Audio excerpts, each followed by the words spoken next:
rekor ya.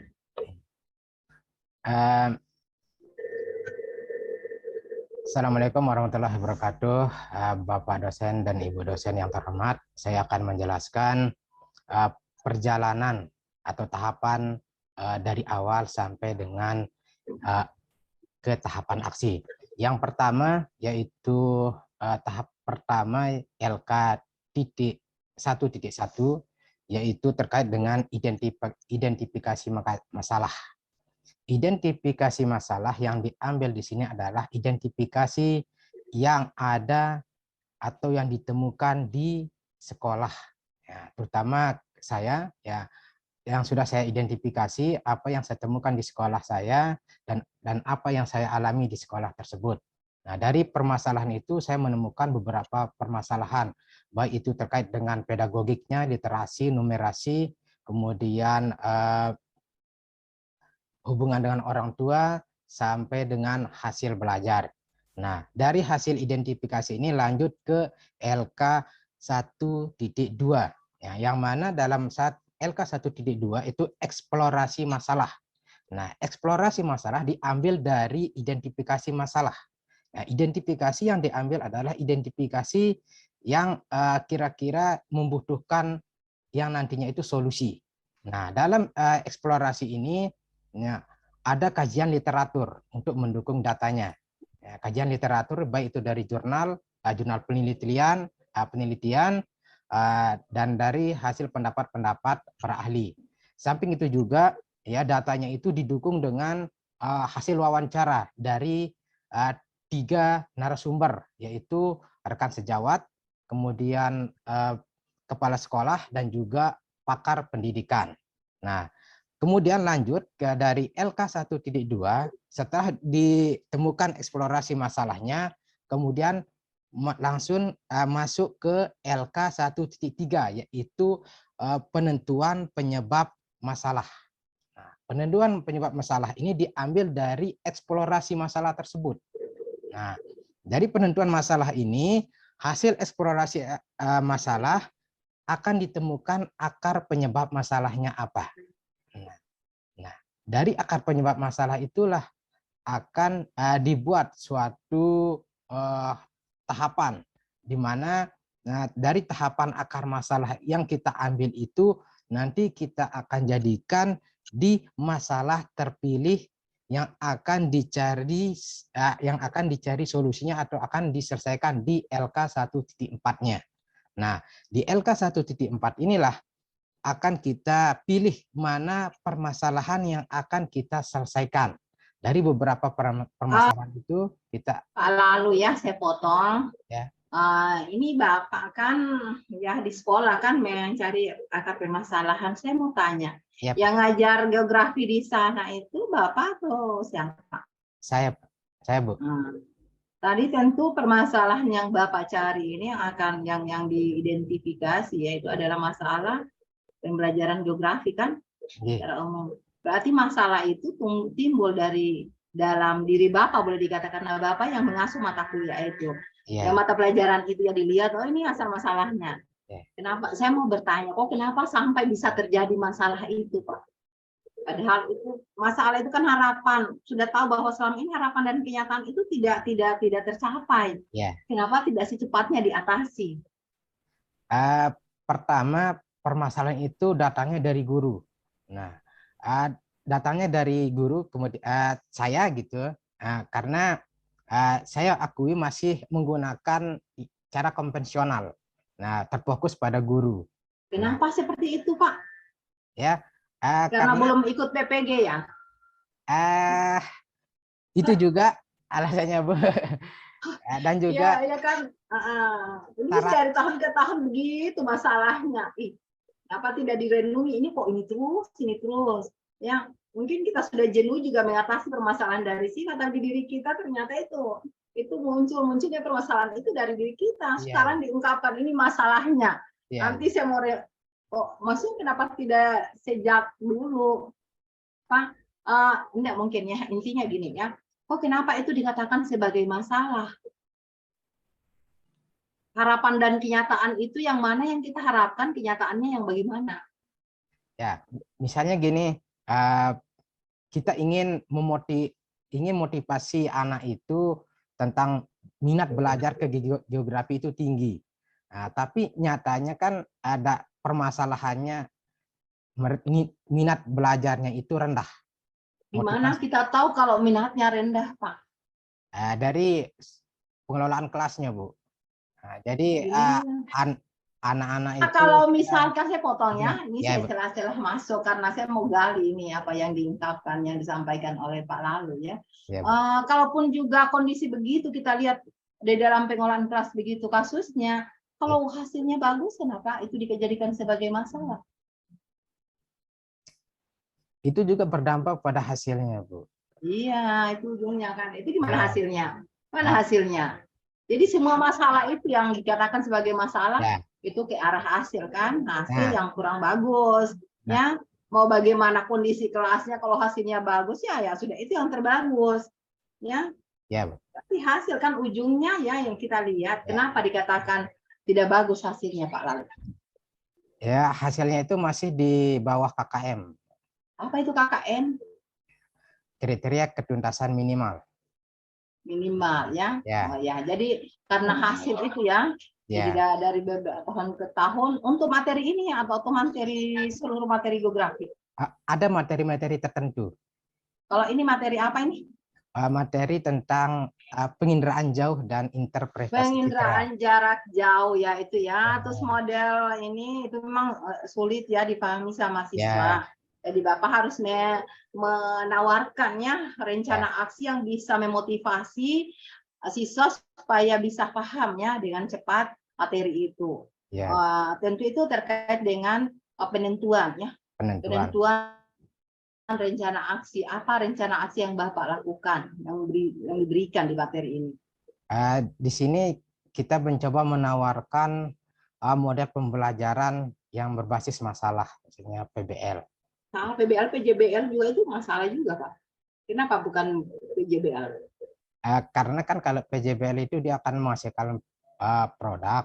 Nah, sementara anak itu belum mencapai ke tahap itu masih. Karena keterbatasan bahan dan juga keterbatasan sarana untuk menghasilkan produk itu, sehingga saya mengambil PBL dulu. Padahal itu sangat cocok itu PJBL. Apa dasar pemilihan rencana aksi itu? Penentuan dasarnya. Saya menetapkan ini misalnya, saya nggak mau yang lain. Ya. Apa dasarnya, Pak? Ya, dasarnya kan karena hasil belajarnya rendah di bagian. Iya, itu secara umum. Ya sudah, saya harus menetapkan ini. Tapi kan penetapan mungkin PJBL juga bisa, PBL juga bisa. Tapi Bapak tidak memilih PBL, bukan PJBL. Tadi katanya karena ya oke lah karakteristik siswa. Selain itu apa lagi? Selain itu apa lagi? Sarana, Bu. Sarana. Oh, sarana. Yang dimaksudkan sarana yang dimaksudkan itu. Ya, misalnya kan. Padahal kalau menurut saya Pak Lalu itu ini materinya ini ya, penginderaan jarak jauh sangat bagus kalau ya PJBL, ya proyek. Soalnya kan dalam interpretasi citra itu, dalam pembacaan unsur-unsur itu dia harus punya alat itu. Ya. Dia harus punya alat. Ya, sementara kalau kita melakukan proyek, alat itu kita belum punya. Nah, nanti kalau kita sudah pihak sekolah sudah menyediakan, sudah membelinya, ya mungkin bisa kita menggunakan PJBL. Karena di sini saya mendesain pembelajaran itu mempraktikkan cara membaca foto udara menggunakan unsur-unsur interpretasi citra. Nah, tapi di sini saya masih menggunakan rancangan yang sederhana. Apa yang ada di sekolah itu, ya, apa kemampuan dari karakteristik siswa itu saja. Misalnya gambar foto udara. Jadi mereka itu menginterpretasinya itu dengan secara masih sederhana. Mungkin dengan cara mengenali ciri-cirinya gitu.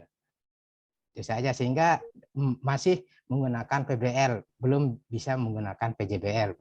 Ya bisa, tapi memang keterbatasan alat. Padahal karakteristik materi itu memang bagus sekali kalau kita PJBL, Bu. Iya, karena karakteristik materinya itu cocok untuk PJBL. Ya. Ya. Tapi sekarang Bu perkembangan teknologi itu ya, nggak mesti punya alat, kita pakai aplikasi saja. Terus kita, mungkin fasilitas di sekolah ya yang kurang lengkap Ya. ya, Ya. jadi kan nggak bisa memungkinkan kita melakukan hal itu. Ya. Jadi berarti PJBL itu di sana Pak, di sekolahnya Bapak itu dihindari ya, karena memang alatnya kurang bagus atau gimana? Ada solusi lainnya? Masih dia Kan kalau Pak begini PJBL ya, masih jarang.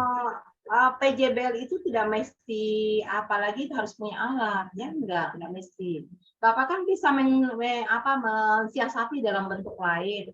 Misalnya hari ini yang dikerjakan oleh siswa apa saja dulu, misalkan berkaitan dengan foto-foto udara itu, yang hari ini apa, jam ini apa, itu kan proyek, nanti yang menghasilkan interpretasi secara keseluruhan. Itu proyek itu Pak. Tapi waktunya Bu untuk yang penginderaan jauh sama interpretasi citra itu hanya 1 kali pertemuan. 1 kali pertemuan Ya. berapa jam?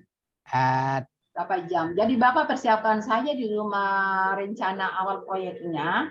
Nanti penyelesaian proyeknya itu diselesaikan di kampus, bisa juga di sekolah, bisa juga seperti itu Pak. Untuk menghindari apalagi tidak waktu yang tidak cukup itu buat kegiatan mengerjakan proyek.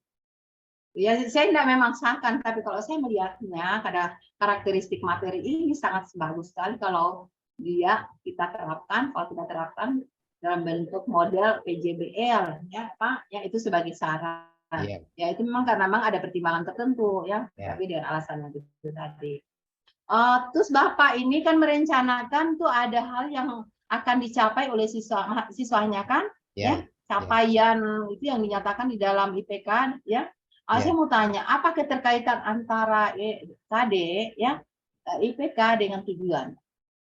Keterkaitan KD, IPK dengan tujuan. KD itu kan sudah tertuang, artinya dari kementerian ya. Permen ya. Ya, sudah ketentuan dari permen. KD itu akan kita susun, IPK itu akan kita susun berdasarkan KD-nya. Ya, misalnya di KD-nya itu misalnya lot, otomatis IPK-nya juga dia ikut lot. Tapi kalau KD-nya itu hot, maka akan kita susun hot dalam IPK-nya. Kemudian dari IPK itu akan diturunkan menjadi tujuan pembelajaran dengan mengedepankan diturunkan menjadi tujuan pembelajaran. Kalau IPK-nya 3, otomatis tujuan pembelajarannya juga 3. Nah, minimal 3. Ya, minimal 3. Ya. Baik itu pengetahuannya maupun keterampilannya. Ya. Nah, dari tujuan ini ya harus memuat yang ABCD itu. Audien. Perumusan tujuan itu harus memuat ABCD ya. Apa itu Pak? A-nya itu apa? Audien, siswa. B-nya? Behavior. Apa itu behavior? Behavior itu materinya. Pak lalu bukan itu. Behavior. Tingkah laku. Oh, tingkah laku. Tingkah laku. Misalnya dapat menyebutkan, dapat menjelaskan, dapat iya, jadi kata kerja ya. Terus selanjutnya apa C-nya? Condition. Terus selanjutnya D-nya degree. Degree ya, tingkatannya berapa, bagaimana tingkatan yang kita harapkan dengan baik, mungkin dengan jelas, dengan akunya itu atau 5 atau 6 itu semua jelas. Jadi harus menggunakan kata-kata operasional di tujuan ya Pak ya. Ya sesuai dengan itu apa kata-kata operasional itu apa sih Pak? Kata-kata operasional KKO yang kita kenal KKO ya, kita jabarkan kan biasanya di IPK itu katakan 3, di dalamnya mengandung hot semua. Jadi bisa kita buat juga lotsnya di bawah ya, misalnya satu hots pada KD itu, IPK itu bisa kita buatkan lots yang 1 C4 bisa buat C3, tujuan atau C2 ya, berarti 1 boleh, nggak disalahkan asal jangan buat C5 ya, itu seperti Ya. itu. Nah, itu semua dinyatakan dalam kata-kata operasional. Kata-kata operasional itu apa, Pak? Kata-kata yang disusun berdasarkan tingkat berpikir kritis. Rasional itu operasional bisa diukur, Bisa bukan kritis. Kritis itu sudah masuk ke pemikiran tingkat tinggi yang kita sebut dengan thoughts. Ya, di bawahnya itu adalah lots. Nah, sekarang direkomendasikan itu sudah kita tidak mengenal lagi itu. Ya, kita harus ke HOTS. Kenapa? Itu alasannya sekarang itu pemikiran kita itu bukan lagi sendiri, kita sudah dibantu dengan kecerdasan AI, artificial intelligence. Ya, jadi di samping otak kita juga dibantu dengan peralatan yang dalam bentuk aplikasi atau apa, sehingga kita bisa akan tugas itu. Ya, itu ya Pak Lalu ya. Ya, Bu. Karena waktu ini mungkin saya serahkan ke penguji berikutnya. Saya serahkan ke Pak Sordin. Itu dari saya cukup Pak Lalu. Terima kasih. Ya. Terima kasih Bu Kas. Pak Lalu. Ya. Masih siap? Alhamdulillah masih siap. Tidak tegang lagi? Tegang-tegang gitu, Pak. Sudah di atas tegang. Tegang sedikit ya. Ya. Oke. Tadi luar biasa Pak Lalu tadi setelah diuji Lukas, banyak komentar. Tapi banyak yang saya tertarik tadi dengan jawaban-jawaban Pak Lalu. Ya, Pak. Yang pertama saya tadi mendengar Pak Lalu masalah tadi ditanyakan masalahnya, kenapa sampai ada masalah, ternyata Pak Lalu menjawabnya masalahnya karena dari guru ya, dari guru Pak Lalu sendiri. Ya. Begitu Kak Pak Lalu? Iya, ya. Apa masalahnya tadi? Kenapa masalah katanya dari guru? Ya, model pembelajaran yang masih guru tensor, berpusat pada guru masih konvensional, hanya ceramah saja ya, sehingga motivasi anak untuk belajar itu rendah. Nah, kenapa sudah tahu masalahnya dari guru, kenapa Pak Lalu tidak mengatasinya? Ya, ingin kita cepat mengatasinya, tapi keterbatasan alat dan keterbatasan kemampuan masih, soalnya kan yang mendapatkan workshop atau pelatihan itu kan di sekolah hanya beberapa orang, tidak semua gitu loh Pak. Ya, itu tidak bisa mengatasinya atau memang Pak Lalu tidak sadari bahwa masalah itu ada dari Bapak? Ya memang kita sadari itu Pak. Tapi ya memang keterbatasan tadi yang keterbatasan kompetensi akan kekuasaan tentang model-model pembelajaran, kemudian keterbatasan alat juga Pak. Sehingga atau ketidakmauan barangkali untuk memperbaiki. Ada kemauan Pak. Kan gini. Ya. Tadi saya dengar Bukas mengembangkan itu pertanyaan tadi, ya toh? Iya Pak. Mengembangkan pertanyaan tadi, kok ngapa seperti begitu? Yang biasanya orang mengidentifikasi masalah itu memulainya dari masalah yang dihadapi oleh siswa. Tadi kan sempat disinggung. Tapi kok Bapak sudah tahu-tahu bahwa masalah ini sebenarnya masalah guru, kok tidak menyadarinya atau tidak menyelesaikannya. Yang saya tahu bahwa seharusnya masalah pembelajaran itu adalah masalahnya dari siswa. Siswa tidak tuntas, siswa malas belajar, siswa banyak bolos, siswa banyak bermain. Saya kira gitu, bukankah? Atau Pak Lalunya sendiri yang buat masalah? Di identifikasi masalah itu banyak kita temukan Pak. Nah, salah satunya yang saya sebutkan tadi tentang masalahnya itu dari guru. Ada juga yang dari murid, ada dari orang tua, ada dari sarana. Nah, kalau saya mengamatinya bukan begitu. Ya. Guru itu adalah penyebab dari masalah. orang tua itu adalah penyebab dari masalah. Yang masalahnya itu ada di siswa, bukan di guru. Kalau sudah masalahnya dari guru, ya gimana apa-apa jadi guru kalau gitu. Sudah sadari masalahnya, kenapa tidak perbaiki? Yang saya tahu adalah masalah itu ada di siswa. Yang menyebabkan siswa itu bermasalah karena gurunya. Ada gurunya. Begitu. Iya. Enggak begitu? Iya. Nah, ya itulah. Jadi apa yang Bapak identifikasi masalah itu? Apakah bukan masalah yang dihadapi oleh siswa? Iya, hasil belajar yang rendah. Ya, hasil belajar yang rendah kan itu masalah. Iya. Karena masih di bawah KKM. Kenapa? Sampai KKM-nya rendah. Ya, pertama minat siswa itu belajar masih kurang. Kenapa minat siswanya rendah? Karena gurunya masih. Nah, itu baru. Berarti penyebab masalah itu adalah Bapak. Kan gitu? Iya. Ya. Nah, oke.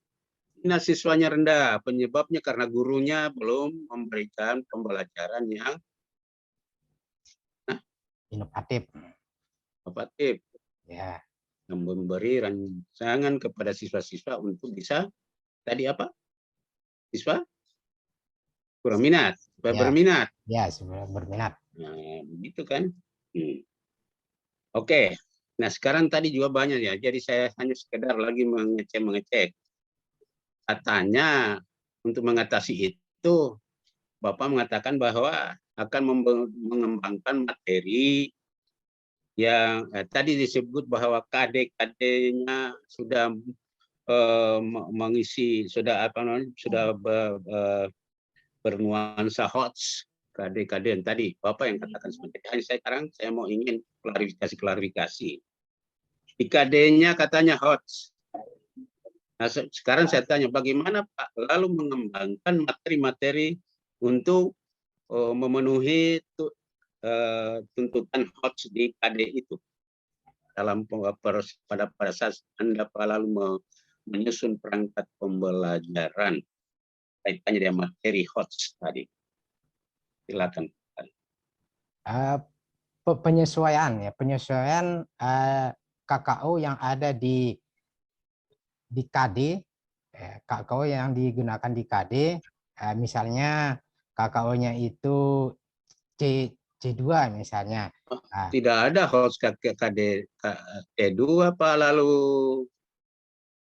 tidak ada itu HOTS itu menjelaskan apa itu, kan mengingat bukan HOTS itu. Yang memahami Pak.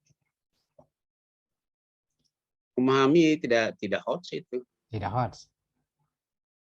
Oke lah, coba. Oke lah saja memahami misalnya. Kalau Anda anggap itu ada HOTS, bagaimana itu mengembangkan materi HOTS-nya? Kan di KD itu sudah ditentukan oleh kementerian, Pak. Nah, di KD itu akan diturunkan menjadi IPK. Barulah di IPK itu kita akan sesuaikan materinya, ya, apakah langsung HOT atau bisa dia berurutan dari lot ke HOT. Misalnya materi pertama, misalnya di IPK 1.2.1 misalnya, itu menjelaskan tentang penginderaan jauh. Otomatis kan dia masih lot. Nah, baru masuk yang di IPK kedua, nah, mengidentifikasi dia sudah masuk ke HOT. Nah, kemudian yang ketiga, jadi tidak usah satu-satu saja dulu Pak. Lalu saya tanyakan itu bagaimana mengembangkan materi HOTS tadi ya, misalnya mengidentifikasi. Silakan. Menyesuaikan dengan materinya Pak. Iya, materi apa, gimana caranya? Itu kan saya sudah ditanya. Kalau mau bicara itu tadi saya sudah ditanya oleh Bapak, saya sudah ikuti. Nah, sekarang yang saya tanyakan bagaimana mengembangkan materi-materi itu untuk bisa mencapai KKO tadi itu. Misalnya tadi itu apa, mengidentifikasi apa itu? Mengidentifikasi komponen-komponen penginderaan jauh. Nah, itu coba. Mana itu mengembangkan materinya? Mengembangkan materinya di sini kan kita menuntut siswa untuk bagaimana mencari tahu, ya, apa saja komponen-komponen dari penginderaan jauh tersebut. Nah, dari mencari itu setidaknya siswa sudah mencapai ke tahap yang hot. Dia mencari apa tagihannya? Disuruh mencari apa? Mencari komponen-komponen Dengan cara penugasan dan kerja kelompok. datanya diambil dari mana? Dari kerja kelompok itu mengambil datanya di mana? Itu kan akan kaitannya dengan apakah betul sudah melaksanakan pengintegrasian ke TPA-CK. Kan nanti ke sana juga arahnya. Yep. Gimana caranya? Baik. Dengan mengambil foto udara. Ya, foto udara. Di sini dalam desain aksi saya itu lebih menekankan kepada citranya. Ya, dalam penginderaan jauh itu dia menghasilkan citra, yaitu citra foto udara. Nah, di sini dalam penganalisisan foto udara, yaitu dia mempraktikkan ya unsur-unsur dari interpretasi citra. Nah, disinilah dalam mempraktikannya itu dia menganalisis ini gambar apa berdasarkan unsur-unsur tersebut. Jadi dalam identifikasi dan analisisnya itu dia sudah mempraktikkan yang pembelajaran yang hot, karena dia menemukan, dia menganalisis, dia meneliti di sana hal-hal yang terkait dengan interpretasi citra tersebut. Ya, salah satu kendala juga masalah yang dihadapi oleh sekolah itu rendahnya minat belajar atau minat baca oleh siswa. Nah, bagaimana Anda mengembangkan materi-materi itu sehingga bisa membudayakan tentang kebiasaan membaca, literasi daripada siswa itu. Coba Ya. Kaitannya dengan yang Bapak kembangkan, terutama materi-materinya yang bisa mengundang minat baca dari siswa. Ya. Kita ketahui minat baca dari siswa itu rata-rata dia rendah. Kenapa? Karena kalau kita suruh membaca buku itu siswa itu jarang yang mau. Nah, tapi kalau kita suruh ya atau kita buatkan konten-konten ya misalnya dalam bentuk PPT atau video pembelajaran, itu dia lebih menarik minat mereka untuk membaca maupun belajar. Sehingga dari kehadiran teknologi dalam pembelajaran itu sangat membantu dalam hal menarik minat belajar siswa. Selama PPG ini, Pak Lalu menurut Pak Lalu memberi manfaat ya? Iya Pak, sangat memberi manfaat Pak. Artinya ada nilai positif untuk perbaikan pembelajaran dari identifikasi masalah yang Anda angkat. Iya Pak, sangat bermanfaat. Apakah saudara Pak Lalu yakin bahwa bila mana selesai PPG ini, Pak Lalu bisa menerapkan apa yang ilmu yang Anda telah dapat selama PPG? Ya, insya Allah Pak, saya akan terapkan ilmu apa yang sudah saya dapatkan di PPG. Bahkan juga sudah kita membuat satu forum di sekolah itu yang sama-sama PPG untuk melakukan suatu gerakan dari guru-guru untuk menggerakkan guru-guru yang lain dalam hal artinya revolusi lah dalam pembelajaran itu. Yang dulunya yang masih menggunakan konvensional, jadi apa ya ilmu yang kita dapatkan di PPG itu kita tularkan di forum itu. Itu kami sudah buat forum di sekolah Pak untuk melanjutkan program yang kami dapatkan di PPG ini Pak. Yakin itu ya? Iya Pak. Pasti ada perubahan ya? Iya Pak. Nah, ini Bapak ini saya kira dengan pakai kopiah itu pasti itu ini. Jadi jangan sampai juga ya, karena biasanya pengalaman-pengalaman kita selesai pelatihan, selesai apa saja biasa kembali lagi kepada yang dulu gitu. Ya, waktunya sisa 3 menit, mungkin saya serahkan dulu sama ketua untuk mengakhiri. pertemuannya di Pak lalu. Oke ya, makasih banyak Pak Terima kasih Pak. Muji. Tadi kami sudah diingatkan bersama ya Pak, lalu santai saja, itu harapan kami bahwa seperti apa yang Bapak sampaikan bahwa setelah ini diaplikasikan. Nah, kalaupun misalnya guru-gurunya belum bisa, minimal Bapak yang melakukan hal itu ya. Karena kenapa kami tanya ini, terus Anda juga menunjukkan masalah itu ya, kami sudah tebak bahwa ternyata memang Bapak selama ini mengajar belum maksimum ya, masih banyak bolongnya, utamanya terkait dengan aplikasi apalagi teknologi dalam proses pembelajaran. Dan menurut Bapak kadang merasakan susah, padahal kan tidak ya, ada solusi ya. Dua model yang ditawarkan itu bisa kita milih dengan, kalau kita melihat keadaan itu kita berikan keadaan misalnya tidak memungkinkan, kita berikan bantuan pada siswa supaya bisa terlaksana model kita itu ya, karena sih dipikirkan ya. Kemudian karena kegiatan PBG ini betul-betul kami tujuannya itu supaya guru menjadi guru yang profesional. Profesional itu jangan hanya dari segi apalagi